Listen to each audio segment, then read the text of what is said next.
So a few years ago, we started to notice something interesting happen in the training classes. This is our Scrum Master class, our Product Owner classes. And what started to happen was that people would come at the end of the class, they would say, I really love the class, but there's one thing that I'm still concerned about. And the one thing they were concerned about is that my boss needs to hear about this stuff. I would love to get you guys talking to my boss because I need my boss to understand Agile. I need my boss to understand Lean, and we need to take the organization forward, and my boss needs to have the same opportunity that I have. Roll forward a couple years, and one of the things we started doing was we said, well, let's test that assumption. Do the bosses really need, are they interested? Are the folks at not so much the executive level, because I think the executive folks get it, but maybe one level below the executives or a couple of levels below the executives, so VPs, directors, vice presidents, directors, will they be interested in something like this? Certainly there are folks who are reporting to them are saying that they need it. So what we started to do was we started to run these executive summits. And we had instant and very popular response. People would show up to the executive summits and they would be interested in Agile and Lean, and there was a hunger for more. And so that has led us into creating what's now we're calling the Agile Leadership Academy. So we don't intend to make this a generic offering, but rather a personalized one. You come, you meet some peers, and we introduce you to the concepts, introduce you to a set of tools that you can take and use to apply those concepts to your own circumstances. And the idea was that we structure a program where individuals, leaders, Agile leaders, probably fairly high up in the organization, that is vice presidents, directors, maybe some executives, learn in a non-threatening peer environment how to take themselves and their organizations forward. We've done many training workshops, but in many cases they teach you what agility is. The intent of this academy is really to teach you how to be agile yourself and roll it out over your organization. Part of the transformation that has to happen is internal to the leader themselves. They need to be able to understand the agile mindset. They need to start to model the agile behaviors.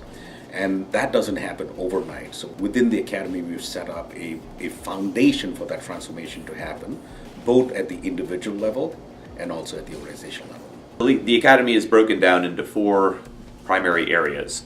We have foundations of agile leadership, we have scaling agility, we have lean product management, and we have business agility. Briefly speaking, foundations, for instance, isn't just an introduction to the principles, but it's an introduction to your personal role as an agile leader in your particular organization.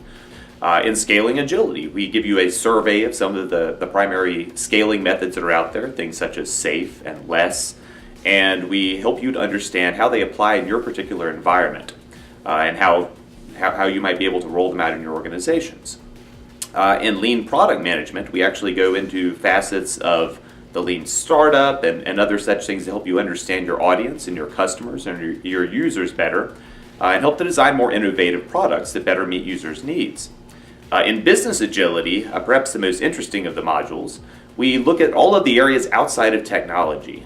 Agile for a long time has been associated rather particularly with development, with technology, and certainly that's a big part of it, but now we've realized that it actually makes sense in many non-technology environments, and actually, of course, in many different silos of the organization that need to be modified in order to work properly within a broader Agile company. This would be sales and marketing and operations and finance and other such units. So we help you to understand how those units themselves might need to be adjusted in order to help make you more agile, holistically speaking. But for this particular offering, you would best benefit if you are in a position of responsibility where you're leading a program of folks or leading one team or multiple teams, or maybe higher level, a few higher levels up at the organizations. You're an executive and you have several teams and a portfolio of teams to be taken through a transition or improving the transition of your Agile adoption.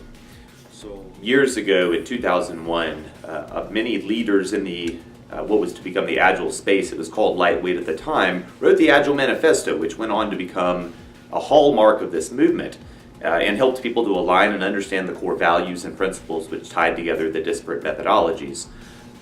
We took a similar tack and began to create what we called a manifesto for organizational agility and introduced it at one of the conferences that we ran to great fanfare as it so happened.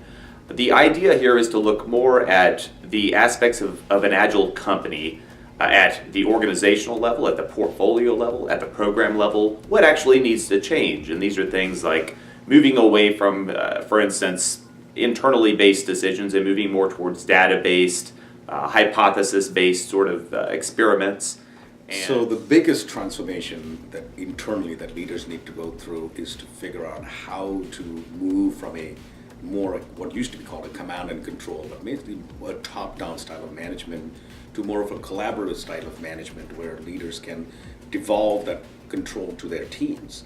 So in the teal system, that's the color teal, this is Frederick Laloux's Reinventing Organization, that particular aspect is known as self-management. Right? So how do I figure out how to make my teams, the people who work for me, the programs that I manage, how do I make them self-managing? And that's not an easy task. One of the biggest things each one of us as leaders has to figure out is how do I personally figure out the level of comfort that I can actually turn over the management of my teams and programs and products and portfolios over to the people who work for me. So that particular transformation, building up not only your organization, but also building up yourself so that you can devolve that control and then make your team self-managing, that's a huge part of our program. In the Agile Leadership Academy, one thing that we're trying to focus on is making it a personally useful experience. And as such, we're trying to utilize the idea of cohorts. That is, we bring in peers of yours at the executive level or at the upper managerial level, but not necessarily in your same industry, and of course not in your same company necessarily either, who nonetheless may have experiences that are relevant to you. When we introduce you to a concept, we provide you with a tool set and we provide you with the ability to discuss your particular situation with those peers, which allows you to leave with something of a personal plan, which you can then test at your organizations, come back to the academy later, share those new stories, and evolve over time.